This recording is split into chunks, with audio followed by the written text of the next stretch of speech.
शीतले त्वं जगन्माता, शीतले त्वं जगत्पिता, शीतले त्वं जगद्धात्री, शीतलाय नमो नमः। अर्थात हे शीतला माता, आप ही इस संसार की आदि माता हैं, आप ही पिता हैं, आप ही इस चराचर जगत को धारण करती हैं, अतः आपको बारंबार नमस्कार हो। देखिए, हम सभी जानते हैं कि शीतला माता की पूजा करने से हमारे घर में रहने वाले जितने भी लोग हैं उनकी निरोगी काया रहती है। शीतला माता की कृपा होना बेहद ज़रूरी है। अगर शीतला माता की कृपा रहेगी तो घर में रहने वाले जितने भी लोग रहेंगे वो निरोगी काया वाले रहेंगे। विशेषकर बच्चों के लिए माताओं को विशेष उपाय करना चाहिए और शीतला माता की पूजा इस दिन करना चाहिए। देखिए, वैसे तो होली के 7 दिन बाद शीतला सप्तमी मनाई जाती है और कहीं कहीं जगह शीतला अष्टमी भी मनाई जाती है। तो आज शीतला सप्तमी है और कल है शीतला अष्टमी, और अष्टमी इस बार मंगलवार के दिन आई है।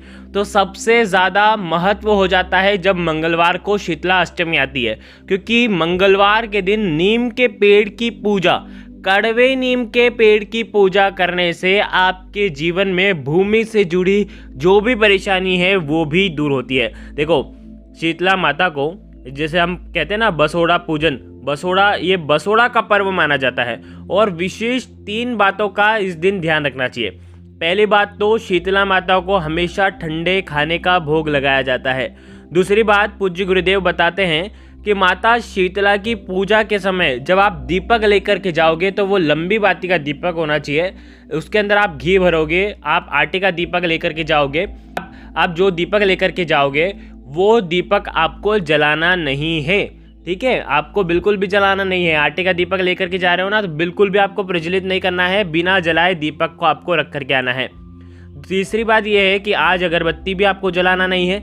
और देखो, किसी भी प्रकार का अग्नि का प्रयोग आज के दिन आपको नहीं करना चाहिए। देखिए, शीतला अष्टमी के दिन पूरी श्रद्धा से, विश्वास के साथ शीतला माता को जल अर्पित किया जाता है। अर्पित करते हुए जल को, देखो, जब आप जल अर्पित करोगे थोड़ा सा जल आप एकत्रित कर सकते हैं और वो जल आप शीतला माता के ऊपर चढ़ा हुआ जल आप ले करके आ सकते हैं घर पर, और घर के हर एक दिशा में, हर एक कमरे में, हर मुख्य द्वार पर या घर के हर एक द्वार पर आप इसका छिड़काव कर सकते हैं। साथ ही साथ जैसे कि शीतला माता के ऊपर आप जल अर्पित करोगे, वो जल झेल करके लाओगे, तो घर में जितने भी लोग हैं उनके ऊपर भी इस जल का छिड़काव आपको करना चाहिए। निरोगी काया का वरदान देती है देवी माँ। इतनी अद्भुत माता की कृपा है। माता एक तरीके से हमारे जीवन में एक वरदान के रूप में आती हैं जो हमारे जीवन के सारे कष्टों को दूर करती हैं।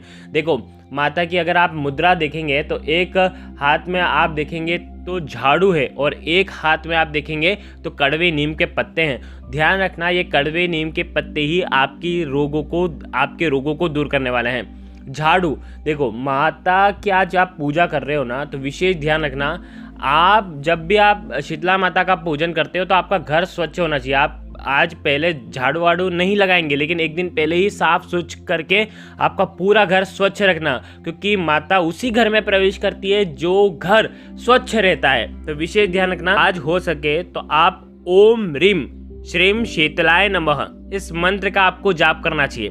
कहाँ पर जाप करोगे? शीतला माता के मंदिर के वहाँ पर कर सकते हो, साथ ही साथ नीम के पेड़ के वहाँ पर आप कर सकते हो। जो भी मनुष्य संकटों से गुजर रहा है, जिसको भी समाज में मान सम्मान नहीं मिल पा रहा है, जिसकी गरिमा की वृद्धि वो करना चाहता है, तो शीतला अष्टमी के दिन आपको इस मंत्र का जाप करना चाहिए। घर परिवार में संकट जो आ रहे हैं वो सब दूर होते हैं। देखो, नीम के पेड़ की पूजा करने के 2 फायदे होते हैं। आज देखो, अष्टमी का दिन है और मंगलवार का दिन भी है, तो नीम के पेड़ की पूजा के 2 फायदे ये हैं कि आज मंगल ग्रह से जुड़ी कोई भी परेशानी होगी ना, तो वो दूर होने वाली है। क्योंकि मंगल देव की अगर आप पूजा करते हैं तो इससे भूमि से जुड़ी परेशानी आपकी दूर होती है।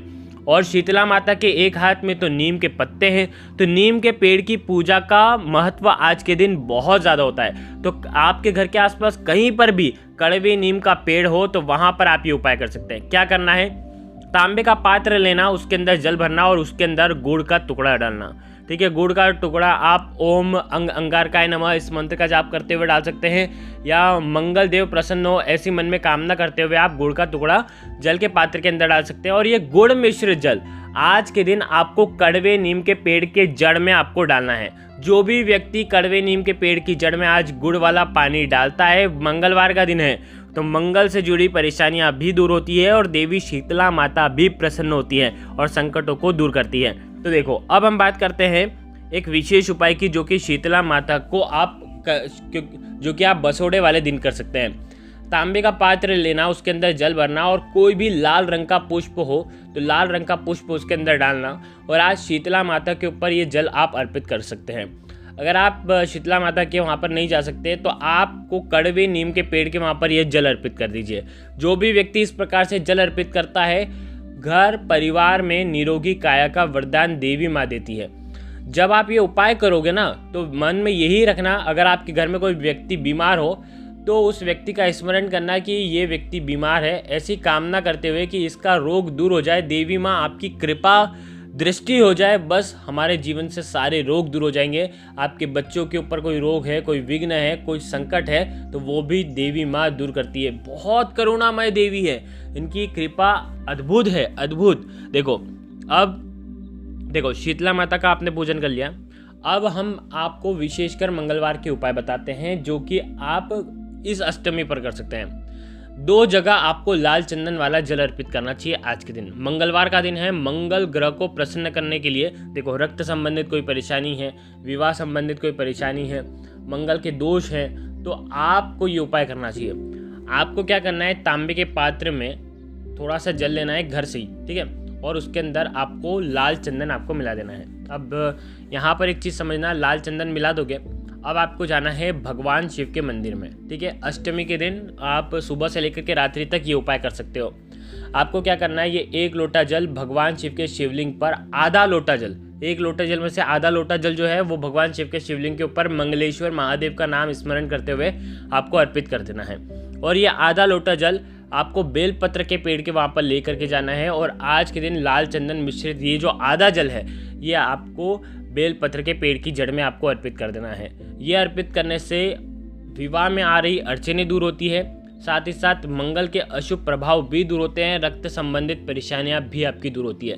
तो ये उपाय आज के दिन आप ज़रूर करना, क्योंकि आज है शीतला अष्टमी और साथ ही साथ आज क्या है, मंगलवार का दिन।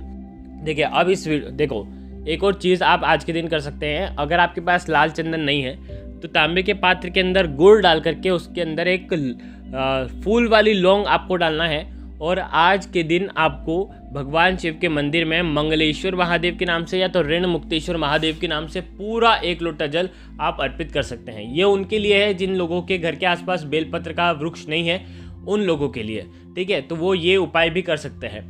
ये हो गया मंगलवार की अष्टमी पर करने वाले उपाय। अब देखो, जैसा कहा जाता है ना कि शीतला अष्टमी है, तो शीतला अष्टमी के दिन विशेषकर आपको अगर नीम के पत्ते मिल जाते हैं तो आप आपके घर के मुख्य द्वार के आसपास नीम के पत्ते आप लगा सकते हैं, ठीक है। जिस प्रकार तोरण रखती ना, उस प्रकार से नीम के पत्ते आप लगा सकते हैं। अगर नीम के पत्ते इस प्रकार से लगाते हैं तो शीतला माता की कृपा आपके घर में रहती है। साथ ही साथ नीम के पत्ते अगर आपको मिल जाते हैं, कड़वे नीम के पत्ते की बात कर रहे हैं हम, मीठे नीम के पत्ते की बात नहीं कर रहे हैं यहाँ पर। कड़वे नीम के अगर आपको पत्ते मिल जाते हैं तो जल के पात्र के अंदर कड़वे नीम के पत्ते डाल करके इस जल से आपको पूरे घर में छिड़काव करना चाहिए।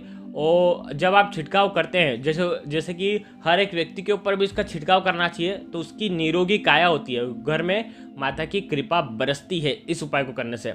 देखो, अगर कड़वे नीम के पत्ते नहीं मिल पाते हैं, देखो पत्ते तो आज के दिन आप तोड़ नहीं सकते हो, तो आप पत्ते नहीं तोड़ सकते तो घिरे हुए पत्ते लेकर के आ सकते हो। लेकिन अगर घिरे हुए पत्ते भी नहीं हो तो फिर आप कड़वे नीम के पेड़ की जड़ में जो मिट्टी है, थोड़ी सी मिट्टी मात्र 1 चुटकी मिट्टी भी अगर आप ले लेंगे ना, उससे भी अगर आप ये उपाय कर लेंगे तो आपकी निरोगी काया आपके घर में होगी और आपके जीवन में जो भी संकट है वो शीतला माता की कृपा से दूर हो जाएंगे। देखो, देवी की बहुत ज़्यादा कृपा रहती है और ये चैत्र मास तो पूरा देवीमय है।